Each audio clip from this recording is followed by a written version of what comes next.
대나마. 어, 뭐 하는 중이야? 코딩하지. 아니 근데 우리 동영상은 언제 찍을 거야? 아, 지금 쓸까? 그래, 지금 바로 찍자. 이번에 뭐 찍을 차례지? 이번에 GPT랑 그 나머지? 아, 오케이. 그럼 지금 바로 찍어버리자. 아, 그래. 네, 지금부터 랭귀지 모델 두 번째, 세 번째 내용에 해당하는 내용에 대해서 설명드리도록 하겠습니다. 네, 목차는 다음과 같습니다. 가장 먼저 2018년에 등장한 GPT-1에 대해 설명드리도록 하겠습니다. 네, 자연어 이해는 원문 함의, 질답, 의미 유사성 평가, 문서 분류 등 넓은 범위의 과제로 이루어져 있습니다. 이런 넓은 범위의 과제를 학습함에 있어 미분류 상태의 큰 말뭉치가 풍부함에도 이러한 특정 과제의 학습을 위한 분류된 데이터는 부족하며 모델이 적절히 수행하도록 만드는 것을 어렵게 합니다. GPT-1에서는 이러한 과제들에서의 큰 성능 향상은 언어 모델을 다양한 미분류 말뭉치로 생성적 사전 학습을 시킨 후 각 특정 과제에 맞춘 미세 조정 과정을 거쳐 가능하다고 말합니다.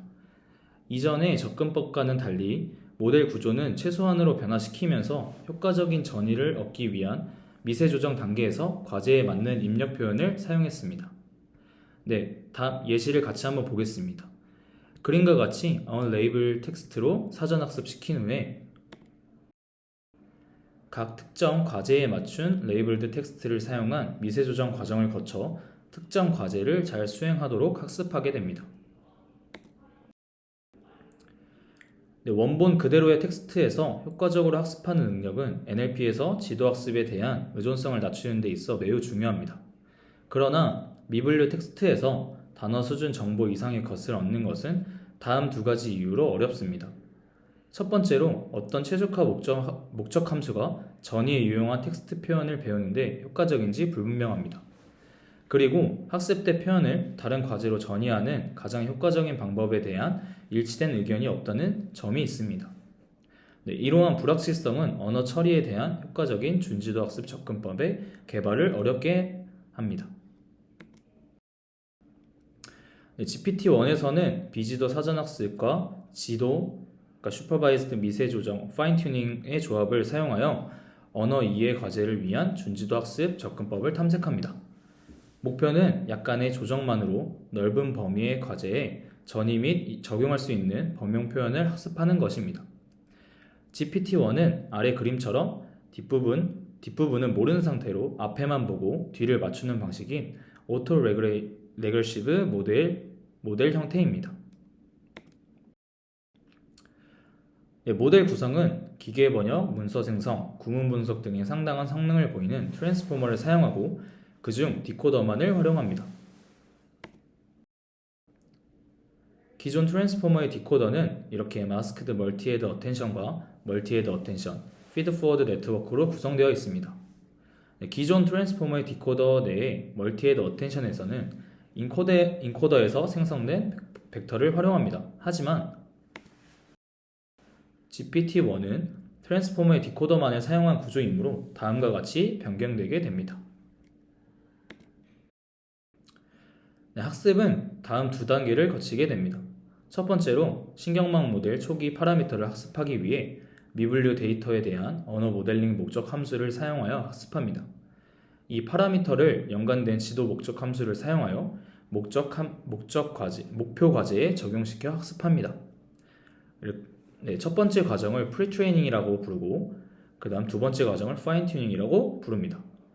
텍스트 분류와 같은 몇몇 과제에 대해서는 모델 미세 조정을 앞서 언급한 방법으로 직접 할 수 있습니다.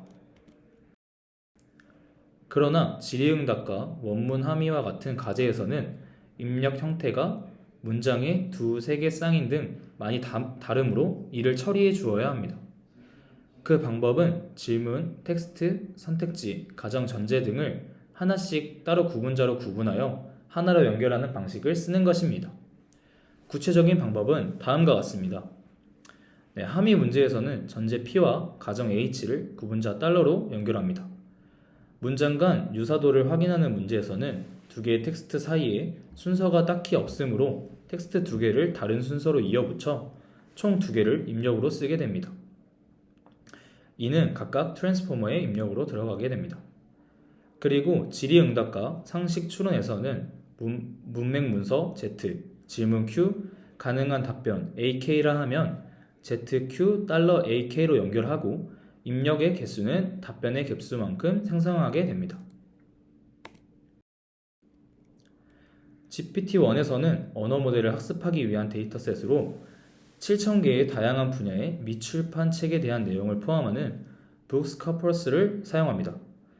이는 특히 넓은 범위에 걸친 언어적 정보를 포함하기에 중요하다고 할 수 있습니다.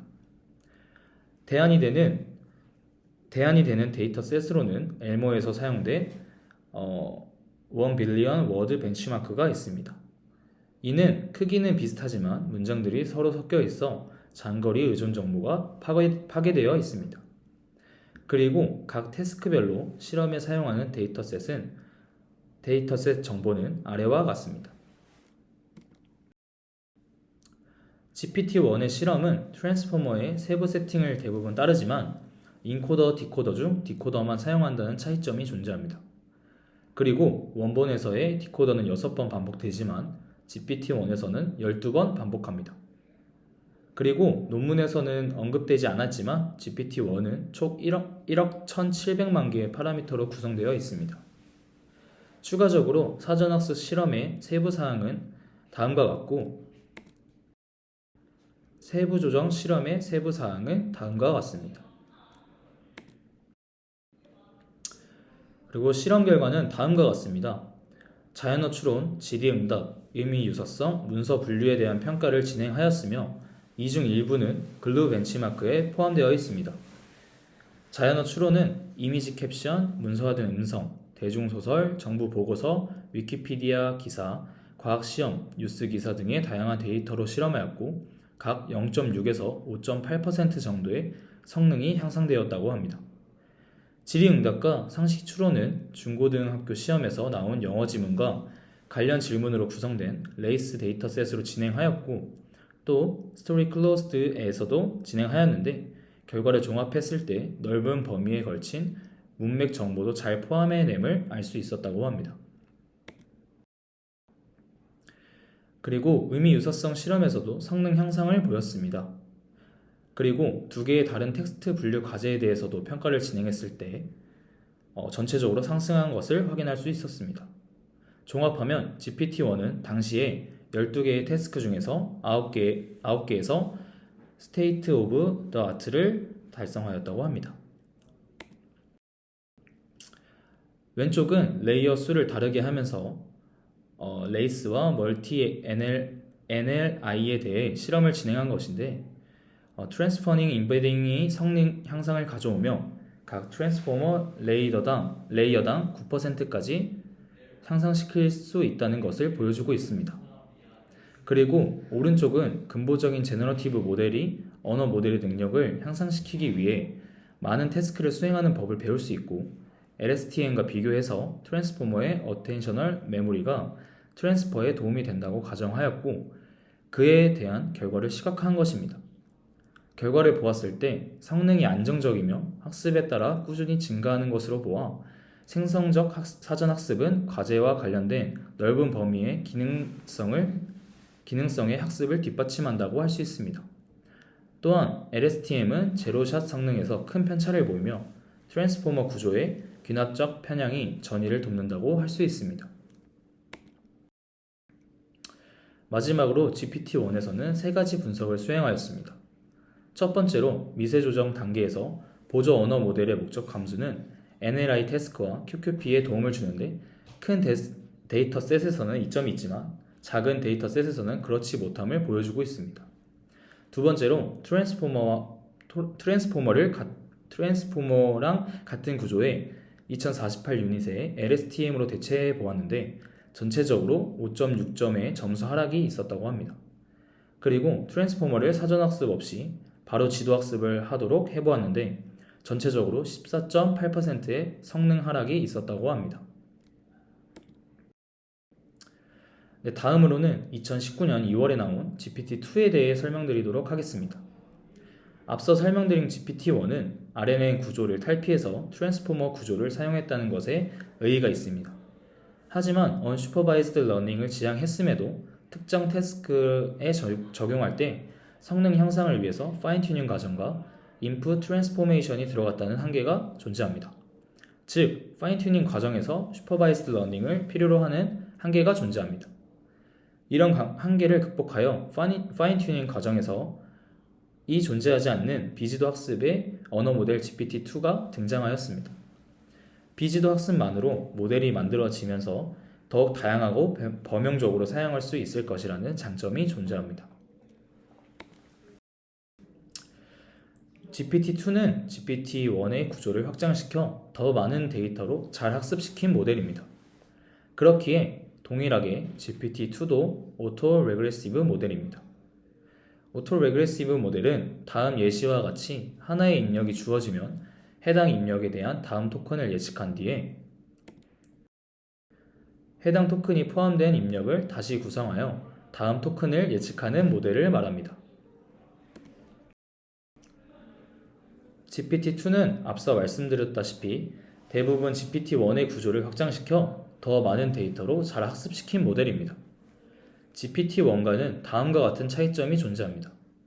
첫 번째로 레이어 노멀라이제이션의 위치가 변경되었고, 두 번째로 모델의 깊이에 따른 레지듀얼 패스의 누적에 관한 부분 초기화 방법이 변경되었으며, 세 번째로 사전의 크기가 확장되었고, 네 번째로는 1024개의 토큰을 처리할 수 있으며 배치 사이즈도 512로 증가하였다는 점이 GPT-1과 달라졌습니다. GPT-2의 가장 큰 목적은 파인튜닝 없이 unsupervised pre-training만을 통해 제로샷으로 다운스트림 태스크를 진행할 수 있는 제너럴 랭귀지 모델을 개발하는 것이기 때문에 기존과 다르게 하나의 도메인이 아니라 웹 스크래핑 데이터셋으로 다양한 도메인을 이용한 데이터를 사용해야 했습니다. 추가적으로 논문에서는 데이터의 품질이 떨어지는 것을 방지하여 직접 필터링을 진행하여 만든 웹 텍스트 데이터셋을 사용했습니다. 그리고 파인튜닝 없이 태스크에 맞는 형태의 데이터셋을 학습시키기 위해 다음 예시들과 같이 훈련시키는 인풋과 태스크를 같이 스페셜 토큰을 추가하여 넣어주었습니다. GPT-2는 모델의 크기가 각각 다른 4개를 만들어 실험을 진행하였습니다. 각 모델의 크기는 다음과 같습니다. GPT-2 스몰의 크기는 GPT-1과 동일하며 GPT-2 미디엄의 크기는 버트와 동일합니다. 그리고 GPT-2 엑스트라 라지는 15억 개의 파라미터를 가지며 이는 GPT-1의 10배의 파라미터 개수를 가지게 됩니다.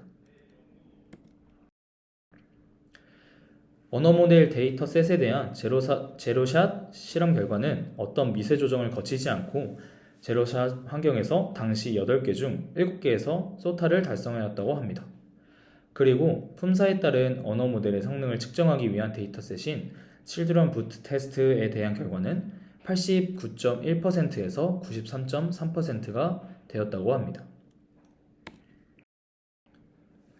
그리고 텍스트 장거리 의존성을 평가한 실험에 대해서는 정확도가 향상하였고, 그리고 perplexity 또한 향상되었다고 말합니다. 그리고 텍스트에 존재하는 중의성을 해석하는 능력을 측정함으로써 일반 상식 추론 능력을 평가하는 실험에 대해서도 GPT-2는 정확도를 10% 증가시켜 모델의 성능을 향상시켰다고 하고 있습니다.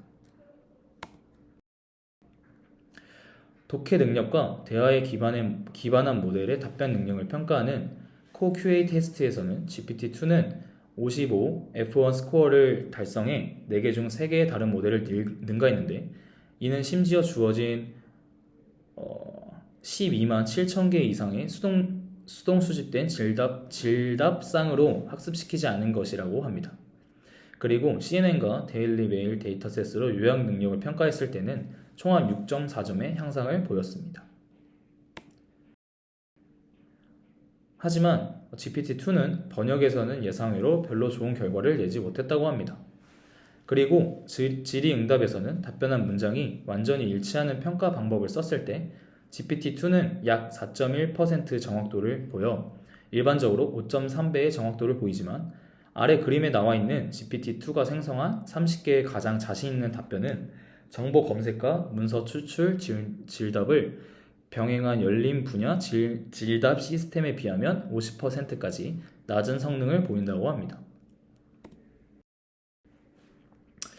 그리고 트레인 테스트 셋에 대해 성능을 평가한 다음 그림은 거대한 GPT-2가 웹 테스트 데이터셋에 대해 여전히 과소적합되었으며 암기에 의한 것이 아님을 보여주고 있습니다.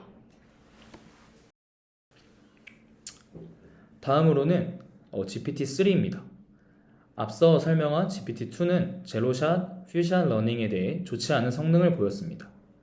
그리고 이러한 한계를 극복하면서 GPT-1의 태스크 스페시픽 데이터셋으로 파인 튜닝하는 과정 없이 그리고 GPT-2의 스페셜 토큰 없이 언어 모델의 크기를 키워 태스크에 대한 일반성과 퓨샷 성능을 높이고 미세 조정 접근법을 사용한 이전의 소타와도 비등한 성능을 확보할 수 있는 1750억 개의 파라미터를 가지는 자기 회귀 언어 모델의 GPT-3에 대해 설명드리도록 하겠습니다.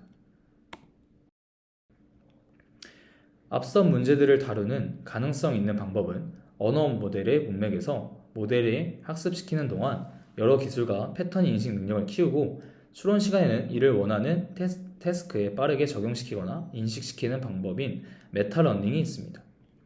언슈퍼바이즈드 프리트레이닝 동안 언어 모델은 여러 기술들과 패턴 인식 능력을 키워 이를 추론 시간에 사용합니다. 각 시퀀스에 대해 포워드 패스 안에서 일어나는 내부 반복 과정을 문맥 내 학습이라고 부르고 이것을 통해 사전 학습된 언어 모델의 텍스트 입력을 태스크 스페시피케이션 형태로 사용합니다. 이 모델은 자연어 지시문과 태스크 설명이라는 조건 속에서 다음에 무엇이 올지를 예측합니다. 1750억 개의 파라미터를 가지는 자기 회귀 언어 모델인 GPT-3는 GPT-3 학습셋에 직접 포함되어 있지 않은 태스크에 대해 빠르게 적응할 수 있는지를 테스트하도록 고안된 여러 최신 태스크를 포함하여 20개 이상의 NLP 데이터셋에서 평가를 진행합니다. 자세하게는 각 태스크에 대해 GPT-3의 3가지 조건에서 평가를 합니다. 첫 번째로 모델의 10개 또는 100개의 문맥창에 맞는 설명 또는 예시를 허용하는 문맥 내 학습 조건인 퓨전 러닝, 그리고 딱 한 개의 예시만을 허용하는 조건인 원샷 러닝, 그리고 어떤 예시도 허용되지 않고 모델에 주어지는 것을 오직 자연어로 된 지시문 조건에서 진행하는 제로샷 러닝이 있습니다. 위 그림은 연구 조건에서 모델이 단어에서 관련 없는 기호를 제거하도록 하는 태스크에서 퓨전 러닝의 결과를 보여줍니다. 모델 성능은 자연어 지시문이 포함되면 그리고 모델 문맥에서 주어지는 예시의 수가 증가하면 높아집니다. 퓨전 러닝의 성능은 모델 크기에 따라서도 크게 증가합니다. 모델의 크기와 문맥 내 예시의 수와 관련된 일반적인 경향은 대부분 태스크에 대해서도 성립한다고 합니다. 전체 결과의 느낌은 아래 그림에서 볼 수 있습니다. 제로샷 성능은 모델 사이즈에 따라 천천히 증가하는 것에 비해 퓨샷은 더 가파르게 증가하며 더 큰 모델일수록 문맥 내 학습에서 월등함을 보여줍니다. 대략 NLP 태스크들에서 GPT-3는 제로샷과 원샷 조건에서 훌륭한 결과를 보이고 퓨샷 조건에서도 소타와 비슷하거나 경우에 따라서는 넘어서는 결과를 보여주기도 하였습니다. 그와 동시에 GPT-3가 퓨샷에서 어려움을 겪는 몇몇 태스크가 존재하기도 하였습니다. GPT-3는 모델, 데이터, 학습 등 기본적인 접근은 GPT-2와 비슷하지만 모델의 크기를 키웠고 데이터셋의 크기와 다양성, 학습량 전부 늘렸습니다. 문맥 내 학습도 GPT-2와 비슷하지만 해당 논문에서는 문맥 내 학습을 위해 세팅을 다르게 하는 체계적인 방법을 보입니다. 이러한 세팅은 태스크 스페시픽한 데이터에 얼마나 의존하려는 경향이 있는지를 보는 것이라 할 수 있습니다. 구체적으로 미세 조정, 퓨샷, 원샷, 제로샷 4가지로 나누어 볼 수 있습니다. 파인 튜닝, 퓨샷, 원샷, 제로샷의 예시는 다음과 같습니다. 모델 크기에 따른 기계학습 성능의 의존도를 살펴보기 위해 1.25억개부터 1750억개의 파라미터를 가지는 8가지 다른 크기의 모델을 학습시켰고 가장 큰 마지막 것이 GPT-3라 부르는 모델입니다. 위 표는 8가지 모델의 크기와 구조를 보여주고 있습니다.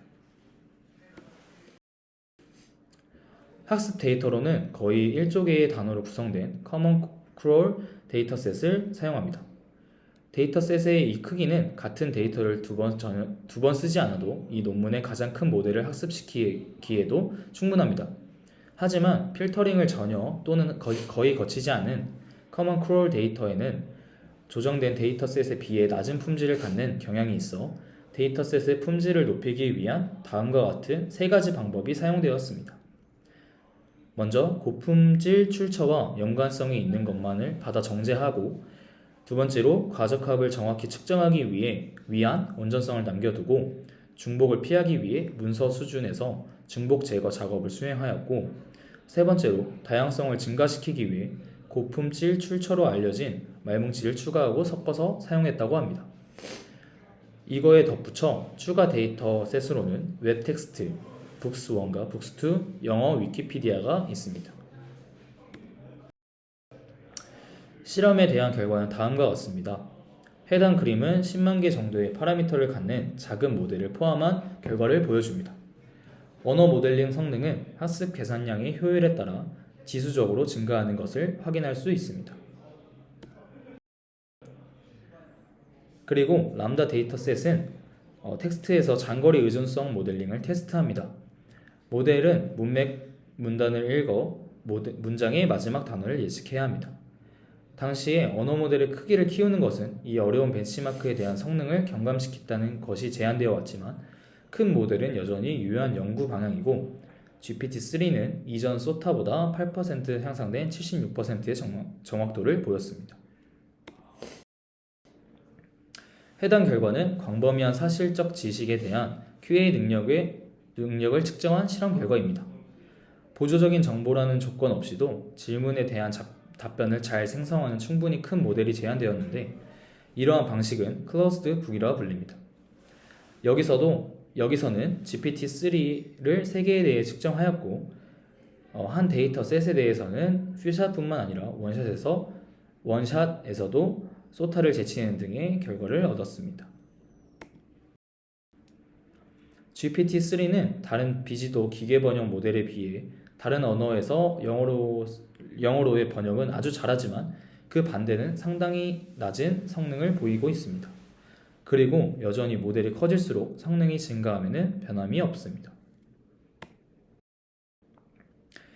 해당 실험에서는 GPT-3가 생성한 기사가 사람이 쓴 것과 구별되는지를 사람이 얼마나 잘 구별하는지 측정한 것입니다.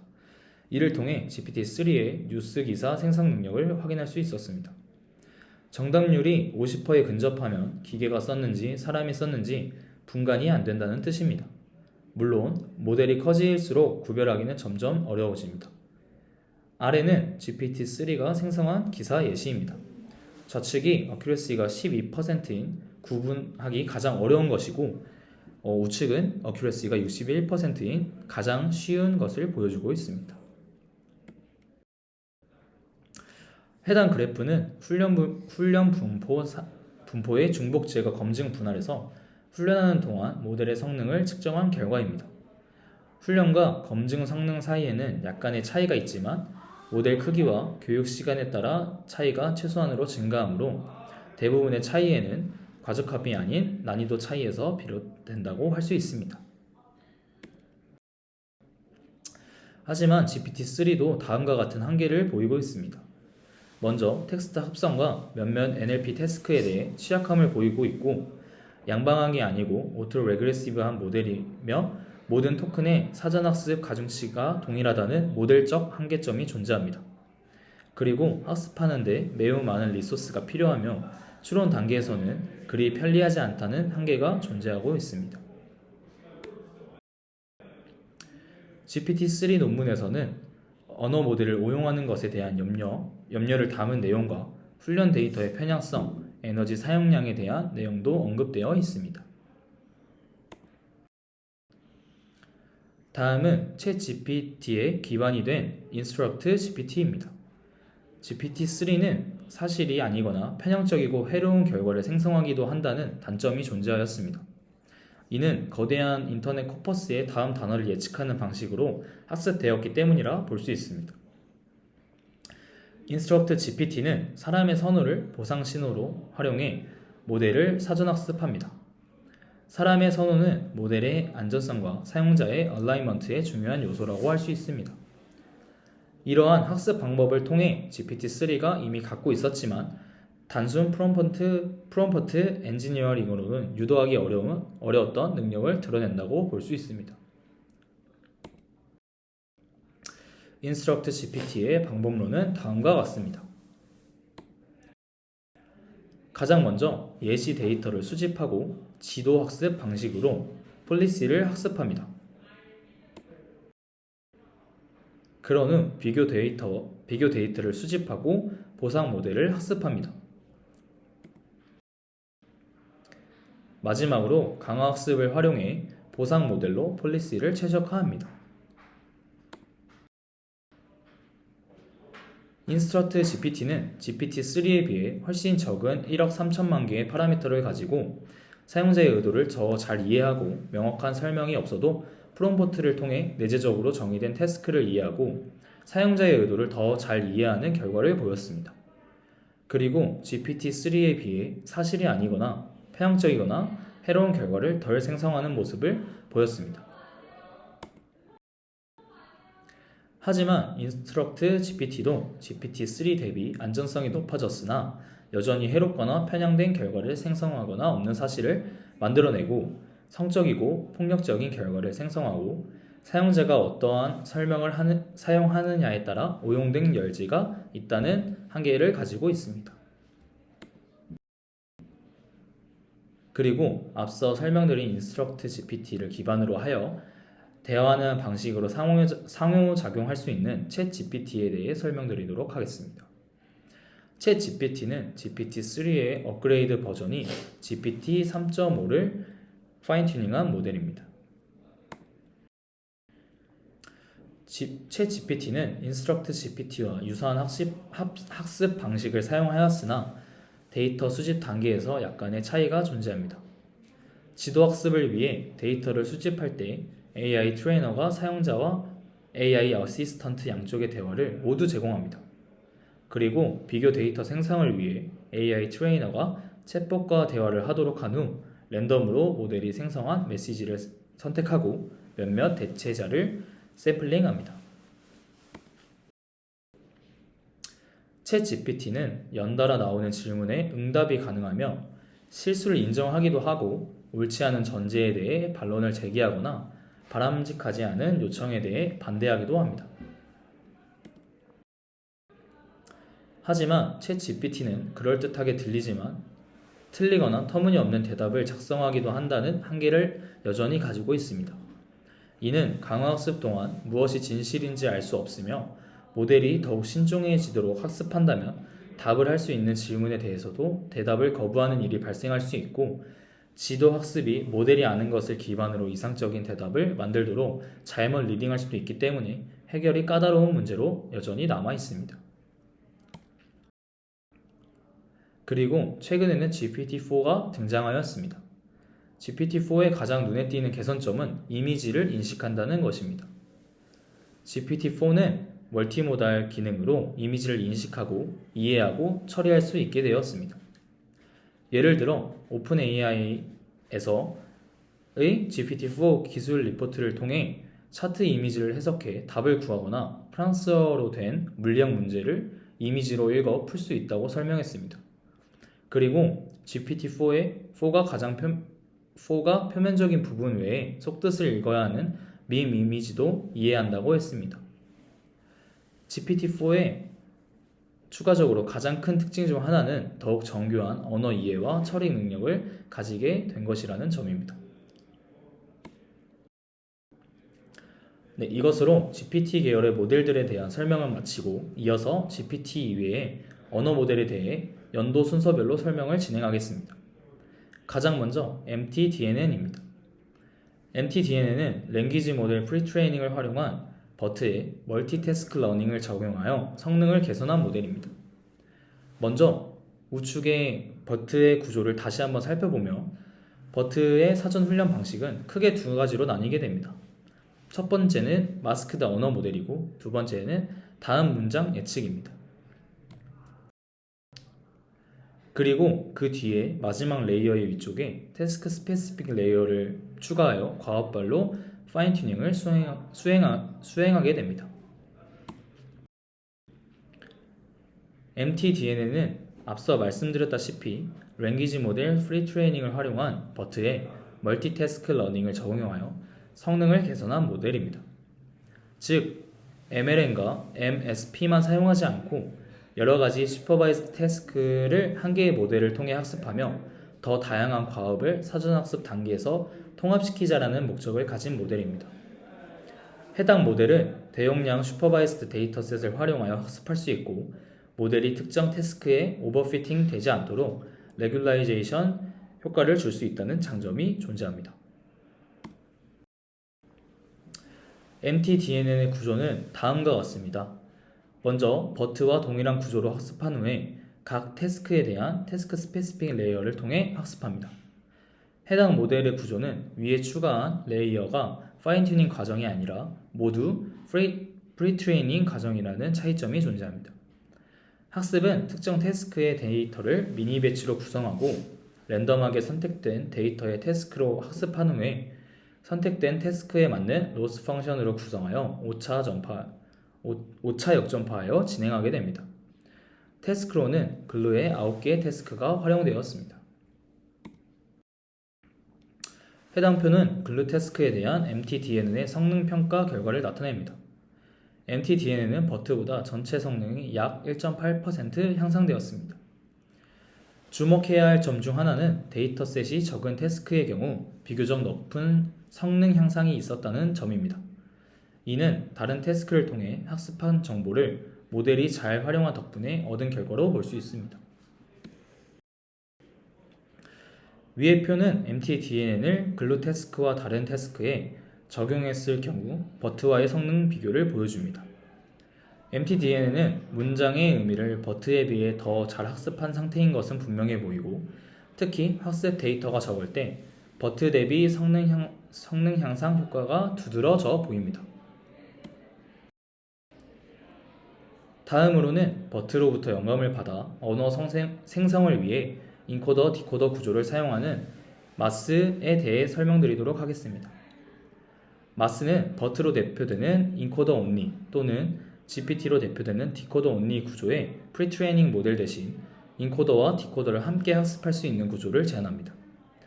아래의 모델 구조를 보게 되면 인코더 사이드에서 마스킹된 토큰들을 디코더가 잘 예측하도록 하고 인코더가 언마스크 토큰을 잘 이해할수록 유도할 수 있고 디코더에서는 소스 사이드에서 마스킹되지 않은 토큰들을 마스킹함으로써 디코더가 이전 토큰들이 아닌 소스 레프레젠테이션에 더 의존하게 만들어서 인코더와 디코더의 조인트 트레이닝을 가능하게 합니다.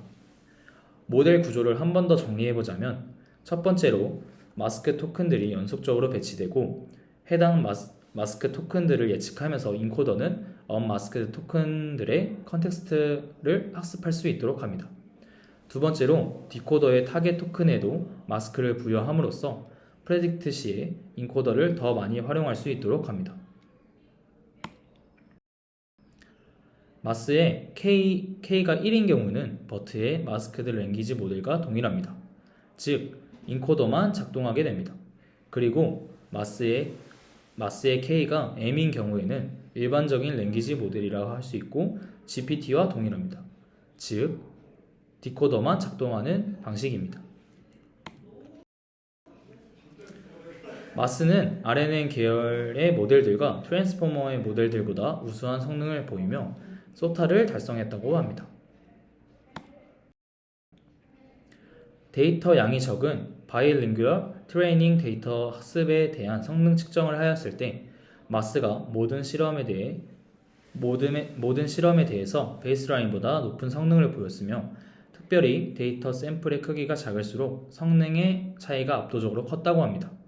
그리고 요약에 대해 파인 튜닝한 실험에 대해서는 마스가 높은 성능을 보이며 데이터 크기가 작을수록 성능 차이가 컸다고 합니다. 그리고 마스는 전체 입력 시퀀스의 약 50% 정도를 마스킹할 때 마스의 성능이 극대화된다고 말하면서 마무리하게 됩니다. 그럼 이어서 유니LM 모델에 대한 설명을 시작하도록 하겠습니다. 해당 유니LM 모델은 엘모, 버트, GPT 등의 이전 언어 모델들의 단점을 해결해보고자 합니다. 이전의 언어 모델들은 한 가지 방식의 사전학습을 사용합니다. 이로 인해 버트는 NLU 태스크에서, GPT는 NLG 태스크에서 좋은 성능을 보이지만 그 반대의 경우에 취약한 모습을 노출하고 있습니다. 또한 해결하고자 하는 문제에 따라서 언어의 방향성이 다른 문제가 존재합니다. 따라서 다양한 사전학습 태스크를 학습하는 것이 필요하게 됩니다. 앞서 말씀드린 바와 같이 다양한 사전학습을 거친 모델이 필요하며 유니LM은 이를 만족하고자 합니다. 따라서 유니LM의 메인 아이디어는 각 언어 모델 사이의 파라미터와 구조를 단일 트랜스포머 구조를 사용하여 효율성을 향상하고자 합니다. 또한 파라미터 쉐어링을 통해 컨텍스트를 여러 방향으로 학습하여 일반화 능력을 향상시키고자 합니다. 마지막으로 NLU, NLG 태스크를 모두 사용하고자 합니다. 앞선 세 가지의 목표를 달성하기 위한 유니LM의 구조는 다음과 같습니다. 먼저 입력 토큰이 주어지면 트랜스포머 구조를 이용하여 각 토큰의 레프레젠테이션을 계산합니다. 이후 세 가지 종류의 셀프 어텐션 마스크를 사용하여 각 토큰의 사용을 통제하게 됩니다. 입력의 각 토큰을 레프레젠테이션 하는 다음에 파랗게 하이라이트된 부분에 대해 먼저 설명드리도록 하겠습니다. 입력은 한 개 혹은 두 개의 연속된 토큰 시퀀스로 구성됩니다. 단방향 언어 모델의 경우에는 한 개로 구성되며 나머지 경우에는 두 개의 시퀀스로 구성되게 됩니다. 이때 모든 시퀀스는 SOS 토큰으로 시작되고 각 시퀀스는 EOS 토큰을 통해서 각 시퀀스의 경계와 디코딩 과정의 마무리 끝 부분을 학습하게 됩니다. 각 입력 토큰의 임베딩은 버트 모델과 동일하게 진행되게 됩니다. 토큰 임베딩, 포지션 임베딩, 세그멘트 임베딩을 모두 구한 후에 그 세 가지의 합으로 계산을 진행하게 됩니다. 해당 모델은 백본 네트워크로 멀티레이어 트랜스포머 구조를 사용하게 됩니다. 따라서 앞서서 임베디된 입력값이 L개의 레이어를 가진 트랜스포머 블록을 거치면서 리프레젠테이션을 만들어내게 됩니다.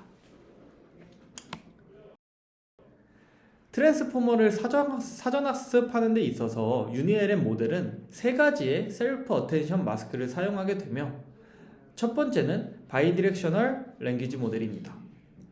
버트의 방식과 동일하게 양방향의 토큰 정보를 바탕으로 마스킹된 토큰을 예측하는 언어 모델을 학습하게 됩니다.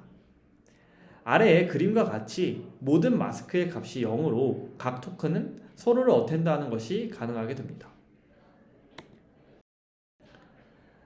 두 번째 사전학습 방식은 유니디렉셔널 방식으로 왼쪽에서 오른쪽, 오른쪽에서 왼쪽의 각 방향에 대한 학습을 진행하게 됩니다.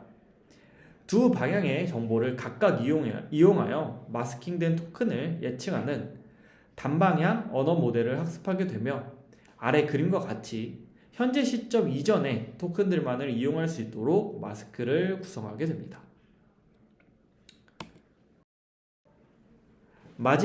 마지막으로 세 번째는 시퀀스 언어 모델입니다.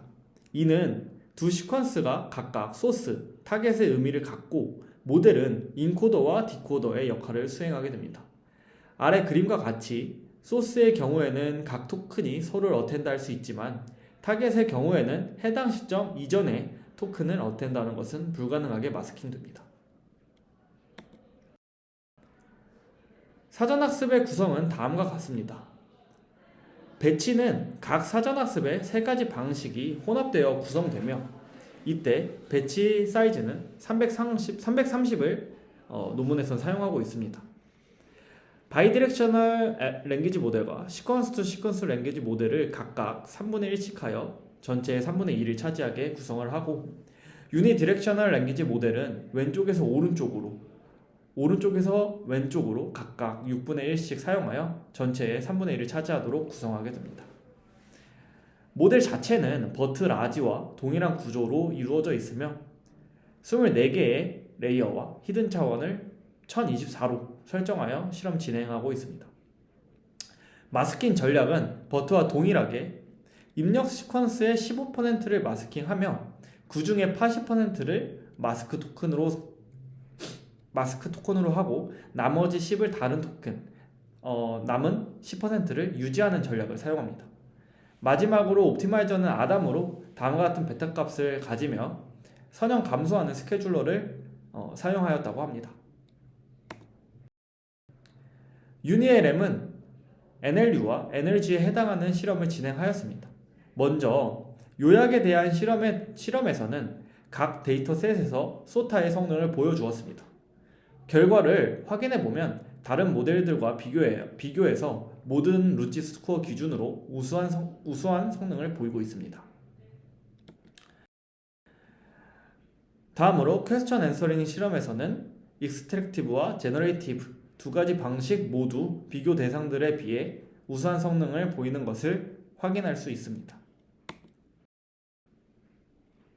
동일하게 퀘스천 앤서링 실험에 대한 결과입니다.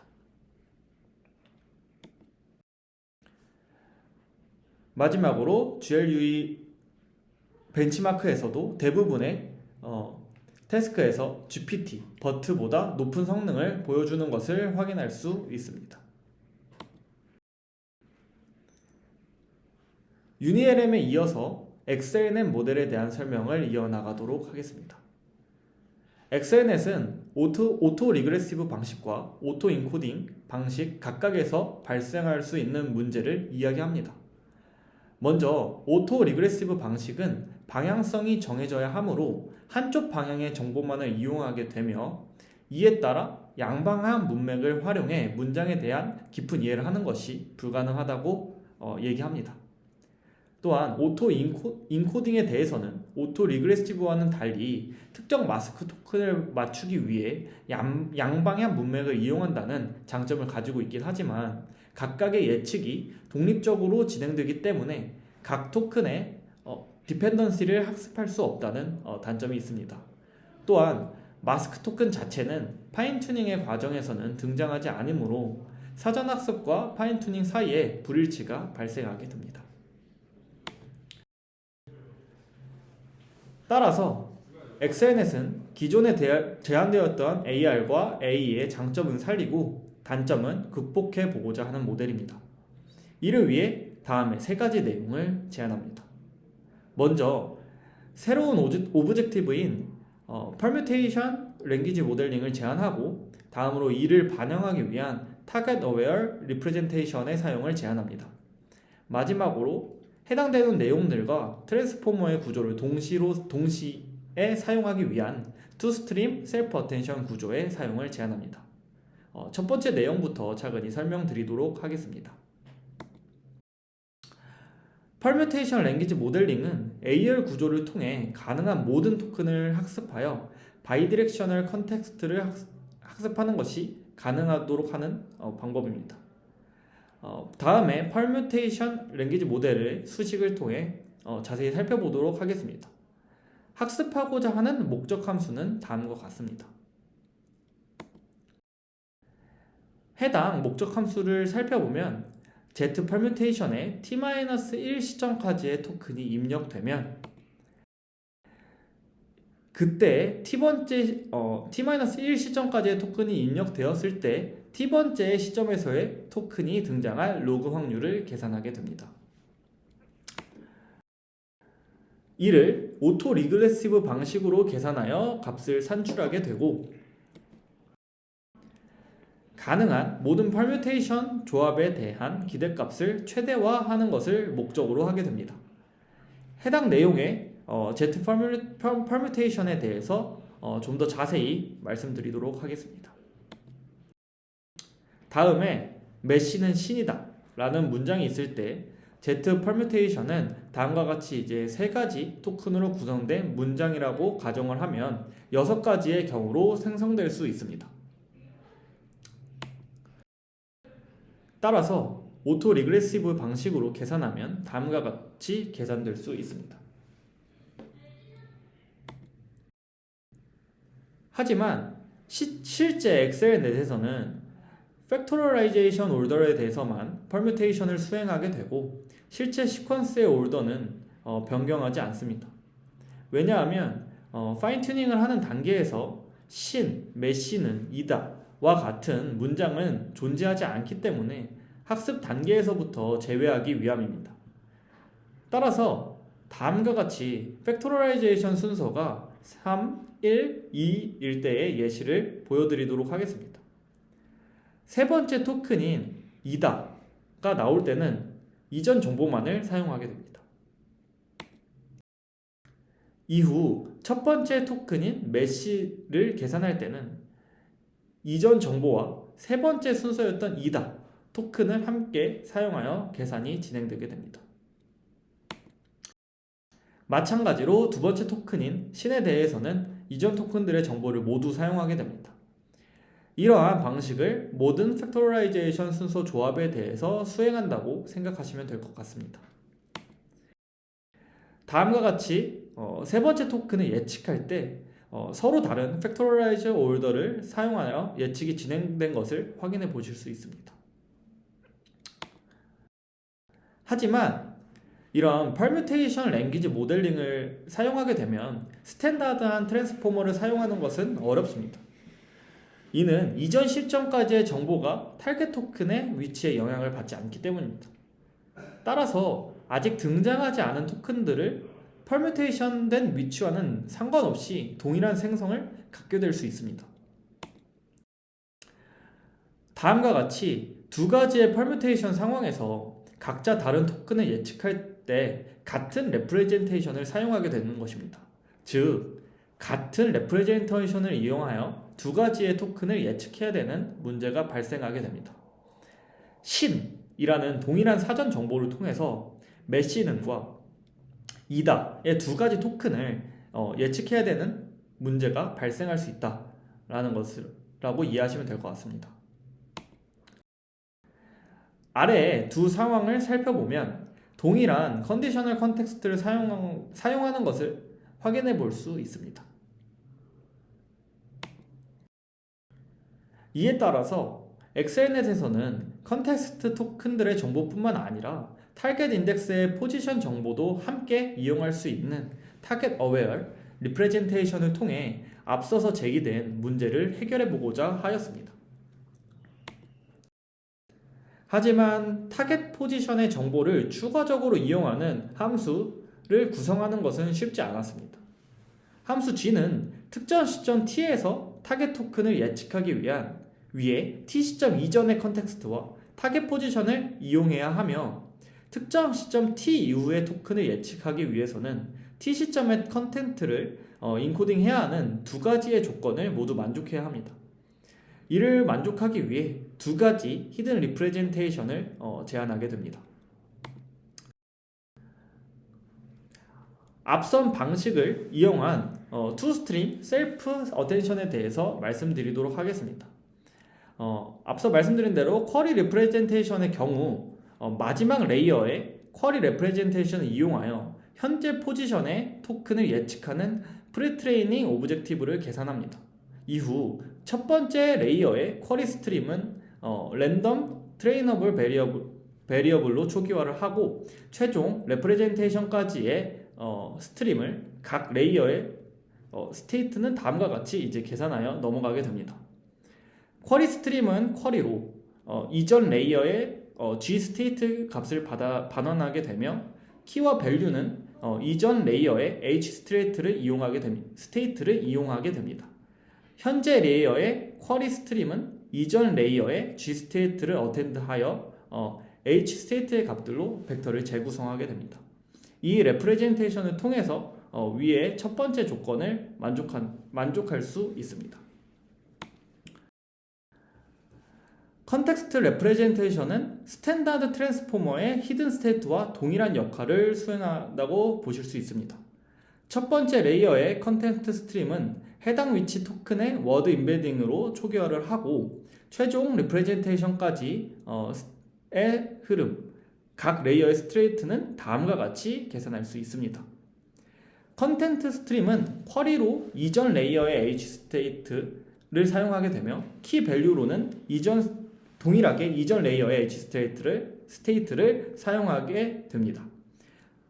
스탠다드 트랜스포머의 셀프 어텐션과 쿼리 키 밸류가 같고 T 인덱스 이후 토큰의 스테이트들은 마스킹하여 연산을 진행하게 됩니다.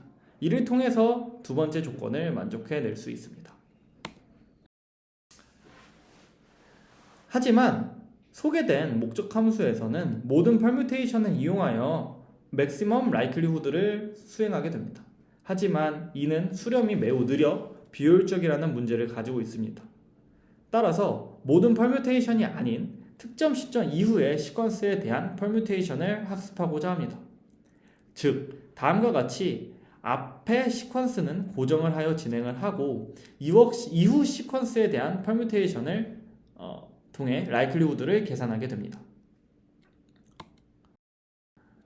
또한 엑셀넷은 학습 과정에서 트랜스포머 XL의 두 가지 아이디어를 차용하여 학습을 진행하게 됩니다. 첫 번째는 세그멘트 리커런시 메커니즘입니다. 바닐라 트랜스포머는 길이가 긴 문서를 임의로 구분하여 다음과 같이 학습에 사용하게 됩니다. 하지만 이는 전체적인 문서를 파악하기에는 어려움을 가지고 있습니다. 따라서 다음과 같이 학습된 이전 세그멘트에 대한 레프레젠테이션을 고정인 상태로 놔두고 이후 세그멘테이션에 대한 학습을 수행하는 방식으로 좀 더 전체적인 문서에 대한 학습이 가능하도록 진행하고 있습니다. 두 번째는 릴레이티브 포지셔널 인코딩입니다. 이는 인풋 레벨이 아닌 셀프 어텐션 메커니즘에서 단어 간 상대 위치를 고려할 수 있는 방법입니다. 쿼리 벡터가 쿼리 포지션에 대해서 같기 때문에 다른 단어들에 대한 어텐션 바이어스가 동일하게 유지되도록 쿼리 매트릭스 연산을 매트릭스 자체가 아닌 학습이 가능한 학습 파라미터로 적용하게 됩니다. 또한 토큰 i와 j의 상대적인 위치를 반영할 수 있도록 다음과 같이 이제 3과 5, 7과 9의 상대 위치는 동일하게 계산되도록 다음과 같이 변경하여 사용하게 됩니다. 다음은 엑셀넷의 실험 결과입니다. 버트와 동일한 데이터를 사용한 공정한 사전학습 환경에서 대부분의 데이터셋에서 성능이 향상됨을 확인해 볼 수 있었습니다. 또한 다양한 자연어 처리 데이터셋에서 로벌타 등의 모델을 능가하였습니다. 이는 트랜스포머 XL을 백본으로 하여 긴 의존성 학습이 가능했기 때문에 퀘스천 앤 앤서링에서 성능이 좋았던 것으로 판단되고 있습니다.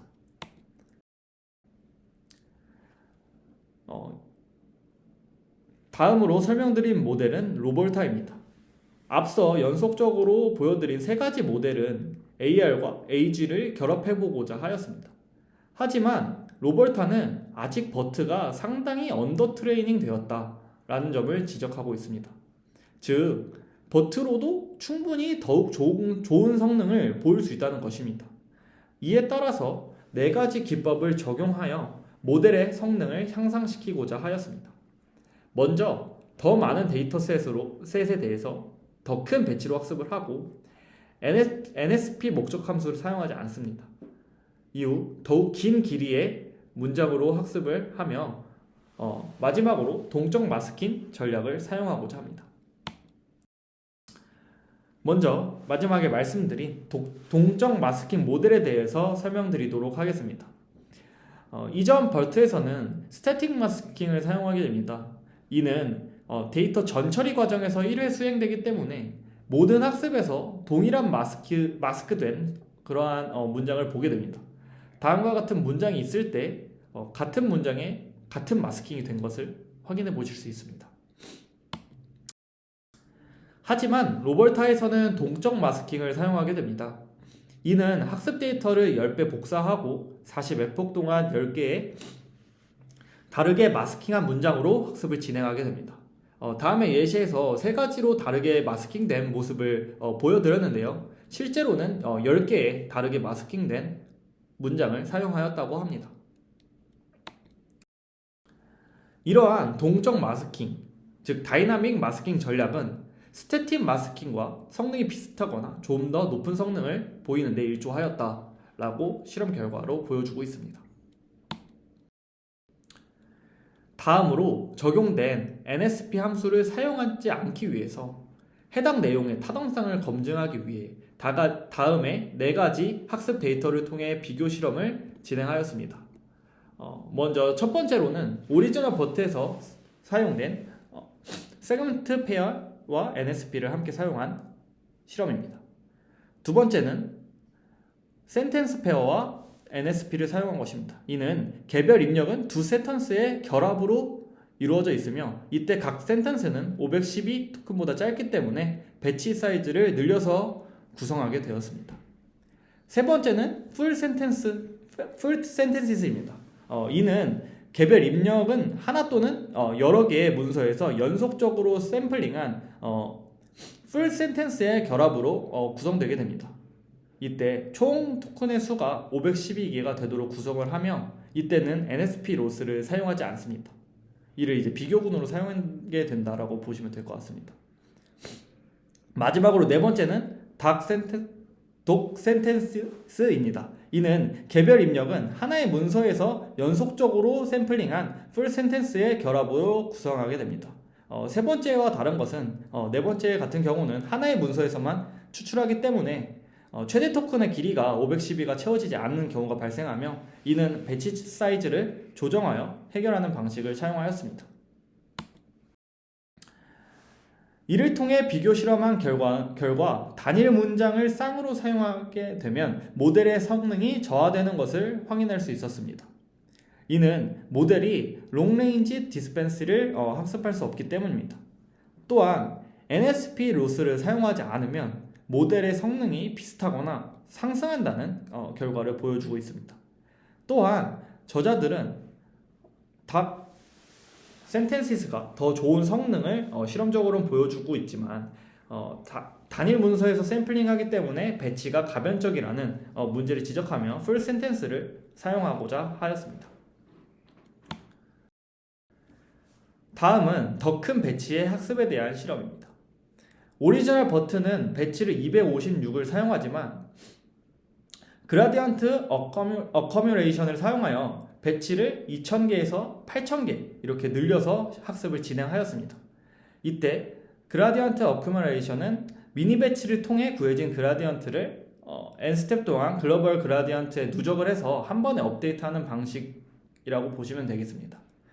실험 결과를 확인해 보시면 큰 배치가 모델의 퍼플렉시티를 개선하며 정확도를 향상시키고 있다는 모습을 확인해 볼 수 있습니다. 또한 큰 배치는 데이터의 병렬학습의 병렬화가 쉽다고 합니다.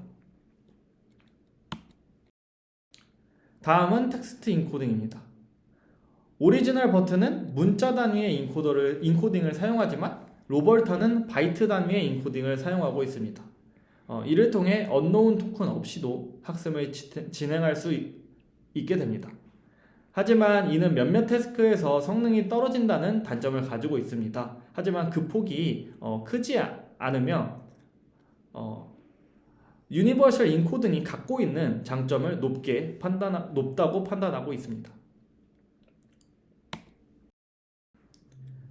다음은 로벌타에 사용된 학습 데이터입니다.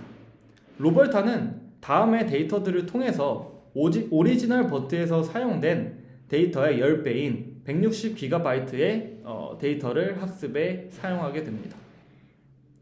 이를 통해 로벌타는 버트 라지보다 나은 성능을 보이며 이때 학습 시간을 길게 하면 길게 할수록 성능이 상승하게 됨 또한 확인하게 됩니다.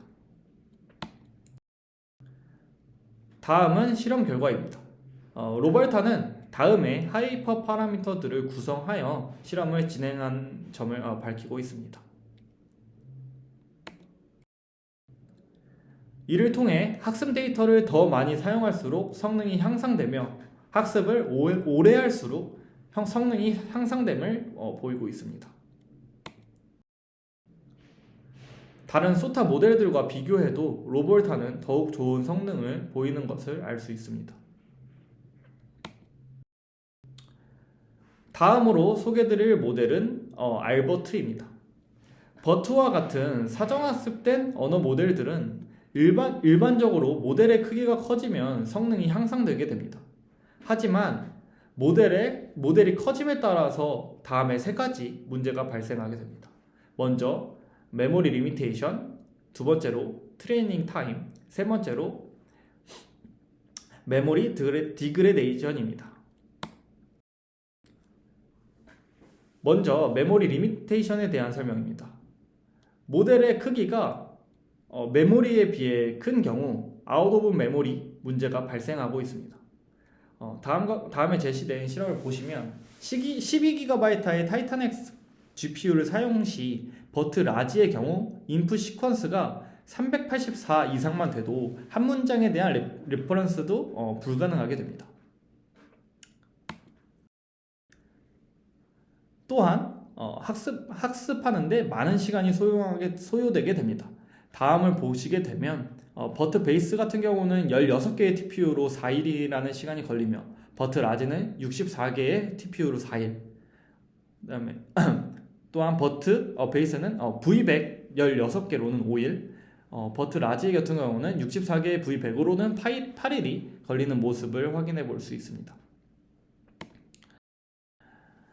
또한 레이어 수 혹은 히든 사이즈가 너무 커지면 모델의 성능이 감소하는 문제도 발생하고 있습니다. 다음에 실험 결과를 보시면 버트 X 라지는 오버피팅 되지 않은 양상을 보이지만 버트 라지보다 더 성능이 낮은 문제를 보여주고 있으며 버트 X 라지가 버트 라지에 비해서 특정 다운스트림 태스크에 대해서 높지 않은 성능을 보이는 것 또한 확인해 볼 수 있었습니다. 따라서 알버트는 이러한 세 가지의 문제점을 해결해 보고자 하였습니다. 제일 먼저 다음에 팩토러라이즈드 임베딩 파라미터라이제이션을 제안하고 있습니다. 기존의 버트 모델들은 다음과 같은 모습을 보이고 있습니다. 이때 인코더의 인풋과 아웃풋의 크기가 동일하게 됩니다.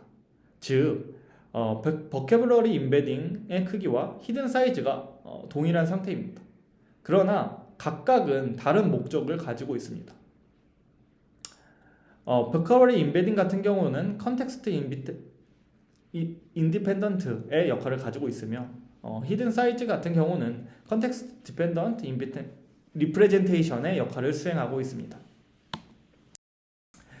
따라서 큰 크기의 임베딩 파라미터를 팩토라이제이션 하여 두 개의 행렬로 분리하게 됩니다. 다음과 같이 이제 큰 매트릭스 하나를 작은 사이즈의 매트릭스 두 개로 분리하여 계산한다라고 보시면 될 것 같습니다. 이를 통해 버트 베이스 모델 기준으로 2의 크기를 작게 해도 성능의 저하가 거의 없음을 실험적으로 확인하였으며 적은 수의 모델 파라미터로 비슷한 수준의 확보가 가능하다는 점을 말해주고 있습니다. 다음은 해당 비교 실험에 사용된 버트와 알버트의 모델의 파라미터를 보여드리고 있습니다. 두 번째로 제시된 문제를 해결하기 위해 알버트는 크로스 레이어 파라미터 쉐어링을 사용하게 됩니다. 역전파 학습을 수행하기 위해서 각 레이어의 액티베이션을 저장해야 합니다. 따라서 파라미터의 수가 많을수록 필요한 메모리는 증가하게 됩니다. 버튼은 이때 모든 레이어의 파라미터를 저장하게 됩니다. 하지만 알버트는 한 개의 레이어를 사용해 메모리의 사용을 줄여보고자 하였습니다. 다음 그림과 같이 원래의 바트는 각 인코더들이 서로 다른 파라미터를 가지고 있었지만 알버트의 경우는 이를 동일하게 하고자 합니다. 다음과 같이 인코더 내부의 모든 파라미터를 공유하여 같은 레이어를 반복 사용하게 됩니다. 파라미터 쉐어링을 통해서 알버트 XX 라지는 버트 라지 대비 70%의 파라미터로 우수한 성능을 보이고 있으며 알버트 라지는 버트 라지보다 1.7배 학습 속도가 빠름을 보여주고 있습니다. 또한 파라미터 쉐어링을 하게 되면 약간의 성능 저하는 보이게 됩니다. 하지만 모델의 파라미터 수가 확연히 감소함을 컨트리뷰션으로 제안하고 있습니다.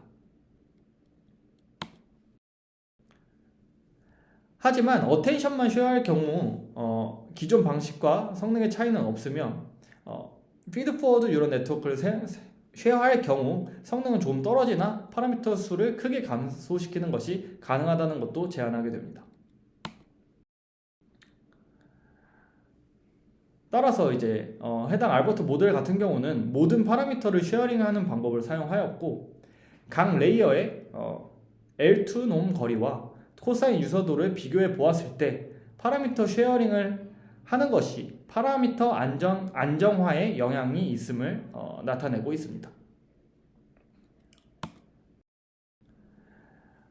마지막으로 센텐스 오더 프레딕션을 제안합니다. 이는 NSP 방식보다 넥스트 센텐스 프레딕션 방식보다 센텐스 오더 프레딕션이 낮다고 제안하는 것인데요. NSP는 전혀 다른 패러그래프에서 샘플을 가져와서 네거티브 샘플을 만들게 됩니다. 하지만 임의로 뽑은 문장은 완전 다른 토픽의 확률이 높아 문장 간 연관성 관계의 학습이 아니라고 볼 수 있습니다. 해당 학습은 두 문장이 같은 토픽에 대해서 말하는지를 판단하는 토픽 프레딕션에 가깝습니다. 하지만 SOP는 포지티브 샘플의 순서를 뒤바꿔서 네거티브 샘플로 사용합니다. 문장의 순서를 파악하는 컨텍스트 언더스탠딩에 더욱 특화된 태스크라고 보실 수 있습니다. 제한된 SOP 방식을 사용하는 것이 다운스트림 태스크에서 성능이 더욱 우수하였으며 NSP로 학습한 모델은 SOP 태스크를 수행하지 못하는 것으로 보여졌지만 그 역의 경우 SOP로 학습한 모델은 NSP를 어느 정도 맞추는 것이 가능하다는 것을 보여주고 있습니다. 추가적으로 이들이 실험한 실험에 대한 내용입니다. 파라미터의 쉐어링을 통해 뎁스에 따른 파라미터 변화는 없습니다. 이렇게 파라미터 변화가 없을 때 레이어는 24개를 사용하는 것이 가장 우수한 성능을 보여준다라는 결과를 제시하고 있으며 히든 사이즈는 4096일 때가 최대 성능을 보인다라고 제안하고 있습니다. 마지막으로 추가적인 학습 데이터를 사용했을 때 성능이 향상되는 모습을 보여주고 있었으며 드롭아웃의 경우에서는 일정한 스텝 이후로는 유지하는 것이 아니라 제거하는 것이 성능 향상에 유의미한 영향을 보임을 나타내고 있습니다. 이상으로 이번 주 발표를 마치도록 하겠습니다. 감사합니다.